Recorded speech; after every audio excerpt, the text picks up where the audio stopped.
আমরা সবাই হয়তো বিশ্বের সবচেয়ে ছোট দেশ হিসেবে ভ্যাটিকান সিটিকেই চিনি, কিন্তু ভ্যাটিকান সিটি ছাড়াও আরও একটি দেশ রয়েছে যাদেরকে বিশ্বের অন্য দেশগুলো স্বীকৃতি না দিলেও এরা নিজেদেরকে একটি স্বয়ংসম্পূর্ণ দেশ বা মাইক্রোনেশন হিসেবে দাবি করে। তাদের দাবি অনুসারে এটি বিশ্বের সবচেয়ে ছোট দেশ।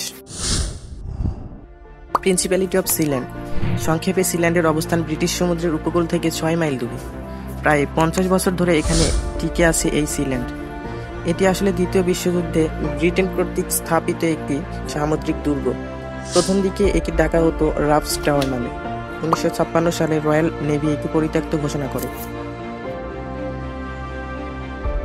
সিল্যান্ডের এই অবকাঠামোটি আসলে গড়ে উঠেছে একটি বিশাল ডুবন্ত জাহাজের উপরে।